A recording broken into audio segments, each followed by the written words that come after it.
ইসলামী আন্দোলন বাংলাদেশ। উনি লাস্ট মুহূর্তে জোট থেকে সরে গেল।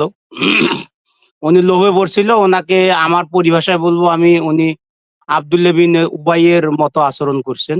বিএনপি মাঠ পর্যায়ে যেখানে যত টাকা খরচ করছে, কিন্তু ইসলামী দলগুলো টাকা খরচ করার পেছনে 1%ও না। যেমন আমাদের এলাকার জরিপে যেটা মনে করি যে কমপক্ষে 20%, 25% ভোট আছে যেগুলা টাকা ছাড়া তারা দেয় না। মানে এই ধরনের লোকও আছে, যেমন গাঞ্জাখোর, মদখোর লোক, তাদেরকে যদি 200 টাকা দিলে তারা অবশ্যই ভোট দেয়। কিন্তু ইসলামী দলগুলো ওইভাবে একটা টাকাও খরচ করে নাই মানে ভোট পাওয়ার জন্য। এই ক্ষেত্রে 25% ভোট হচ্ছে, তারা অবশ্যই কেন্দ্রে যায় ভোট দিছে, কিন্তু যারা টাকা দিছে তাদেরকেই ভোট দিছে। এই ক্ষেত্রে আমার মনে হয় যে ইসলামী দলগুলো একদমই আন্দোলনের বাইকে বাদ দিয়ে বাকি 3জন ভাইকে আমি আমার সাথে একমত হবেন কিনা এটা আমি একটা প্রশ্ন করব।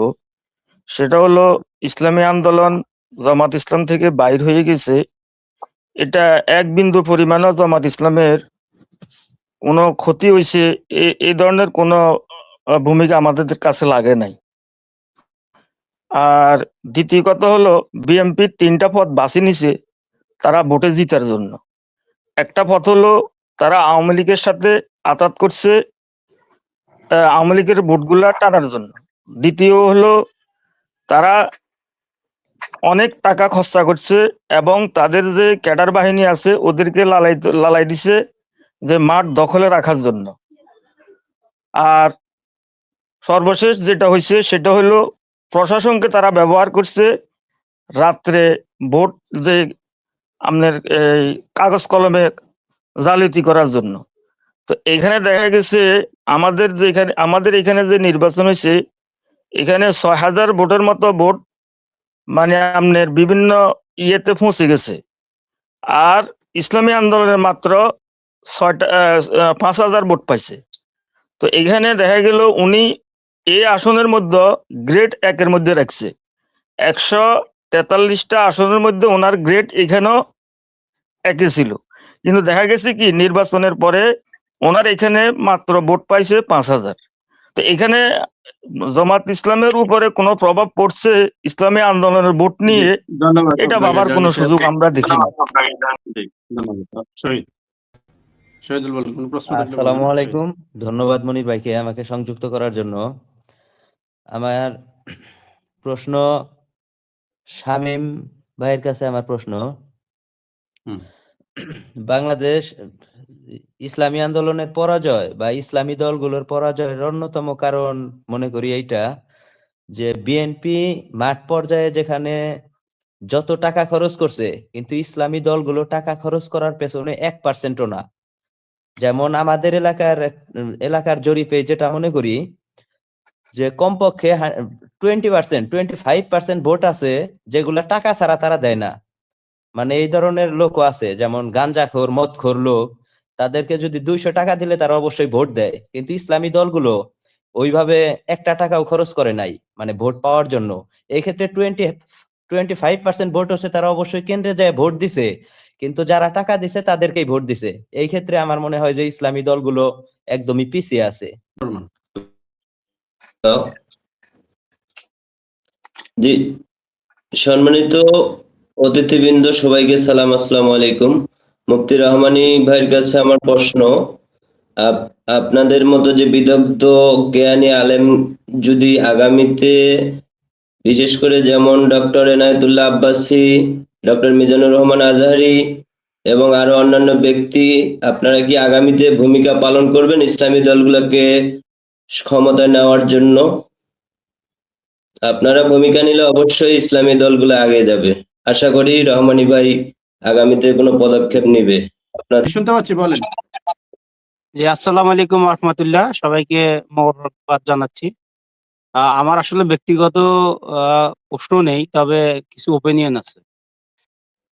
এইবারের নির্বাচনের আমি যেগুলো ফাইন্ডিং পাইছি আমাদের পরাজয়ের কারণ, কয়েকটা কারণ আমার কাছে মনে হয়েছে। প্রথমত, ইসলামী আন্দোলন বাংলাদেশ। উনি লাস্ট মুহূর্তে জোট থেকে সরে গেল। উনি লোভে পড়ছিল, ওনাকে আমার পরিভাষায় বলবো আমি, উনি আব্দুল্লাহ বিন উবাইয়ের মতো আচরণ করছেন। দ্বিতীয়ত বিষয়টা হলো আসলে আমাদের মিডিয়া শক্তিটা আমরা এখনো ডেভেলপমেন্ট করতে পারিনি। জামায়াতে ইসলাম এবার যেভাবে নিরলসভাবে কাজ করে গেছে এবং সাধারণ জনগণ যেভাবে তাদেরকে জনসমর্থন দিছে, এর কয়েকটা কারণ আছে। একটা হলো আপনার বিভিন্ন আপনার ছাত্রদের নির্বাচনগুলো। এই নির্বাচনগুলো হওয়ার পরে যখন দেখলো যে তারা আসলে শোষক নয়, তারা সেবক। এই সেবক থেকে শুরু করে তখন মানুষের একটা স্বতঃস্ফূর্ত একটা মানুষের প্রতিফলন সৃষ্টি হয়, এটা একটা গণজোয়ার সৃষ্টি হয়। আমার জন্ম থেকে আমি এখন পর্যন্ত দেখিনি ট্রেন, লঞ্চ, বাস ইত্যাদিতে জামাতের মিছিল হয়।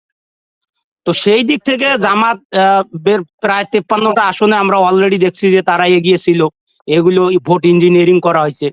এছাড়াও আজকে টিআইবি যারা ট্রান্সপারেন্সি ইন্টারন্যাশনালের যে রিপোর্টটা আসছে, তারা প্রথমে বললো 21%, পরে বললো তারা 14% ভোট জাল হয়েছে। তো নিঃসন্দেহে জাল ভোট গুলো কে মারছে এটা বলার অবকাশ রাখে না। বিভিন্ন জায়গাতে আপনার অনেক ভাইরাল ভিডিও আসছে। জি, কমেন্টটা হলো এরকম যে আমাদের হলো আমি অনেক তো কারণ আছে, তার মধ্যে আমি 4টা কারণ উপলব্ধি করছি আর কি। তার মধ্যে একটা কারণ হলো যে যেগুলো রিপিট হয়েছে ভাই, যেগুলো আলোচনা হয়েছে এগুলো রিপিট করেন, নতুন আমি রিপিট করতেছি না, আমি প্লিজ একটু শুনেন। হ্যাঁ, মানে আমরা তো সাধারণ মানুষ, আমরা তো জব করি। যদি আপনারা আমাদের ভিউ গুলো না নেন তাহলে আপনাদের বা আমাদের কোন জায়গাতে গ্যাপ এটা কিন্তু আমরা ফাইন্ড আউট করতে পারবো না। আমি তা বলি এটা যদি আমরা ফাইন্ড আউট না করি তাহলে কিন্তু কখনোই নতুন কিছু থাকবে সেটা বলেন। হ্যাঁ হ্যাঁ হ্যাঁ, আমি নতুন কিছুই বলার চেষ্টা করতেছি। আমি যখন থেকে শুনছি তখন থেকে, আমি যেটা আমি একটা প্রাইভেট সেক্টরে জব করি, তাই আমার কাছে মনে হয়েছে যে 4টা কারণ আছে আর কি। হ্যাঁ, এটা আমার ভিউটা জানাচ্ছি। যেমন আমাদের আহলে হাদিসের ভাইদের বড় একটা অংশ ভোট দিয়েছে, একটা অংশ দেয়নি। তাবলিগের ভাইদের বড় একটা অংশ দেয় নাই। কওমি ধারার কিছু ভাইরা দিয়েছে, কিছু ভাইরা দেয় নাই আমাদের ইসলামী দলগুলোকে। হ্যাঁ, আরেকটা অংশ যে আমরা যারা প্রাইভেট সেক্টরে আমরা বলি আমরা ইসলামকে ভালোবাসি, 5 ওয়াক্ত নামাজ পড়ি, কিন্তু ভোট দিতে যাব আমাদের হয়তো কিছু টাকা খরচ হবে বা একটু সময় সমস্যা হবে, সেই জন্য আমরা ভোট দিতে যাই। অথচ আমরা ইসলামকে ভালোবাসি, কিন্তু ইসলামের ক্ষেত্রে আমরা সেই ইনপুটটুকু একটা ভোট সেটা আমরা দিতে পারি নাই। তাহলে আমরা যদি এই মানুষগুলো দিতাম তাহলে অন্তত আমরা এই একটা ভালো পার্টিসিপেশন আমাদের এখানে থাকতো। হয়তো জিততে না পারলে আমরা বড় একটা পার্টিসিপেশন মূলক অংশগ্রহণ থাকতাম। হ্যাঁ, আরেকটা বিষয় যে আমাদের অনেক কওমি আলেম বা অনেক আহলে হাদিস আলেম বা সব আলেম মোটামুটি চেষ্টা করতেছেন, বাট আপনাদেরকে একটা জিনিস চিন্তা করতে হবে যে আমরা যারা এই জেনারেশনের যারা আমরা আলেম না, তাদের কনসার্নটা আপনাদের নিতে হবে যে কোন জায়গায় গ্যাপ আছে, আপনারা কিভাবে ট্রাস্ট তৈরি করবেন, এটা আমাদের কাছে নিতে হবে। ঠিক আছে, এটা যদি নেন তাহলে এটা ইমপ্রুভ করা সম্ভব। আর এভাবে হুটহাট যদি আপনারা রাগ করেন তাহলে আপনাদের প্রতি মানুষের খারাপ ধারণা তৈরি হয়।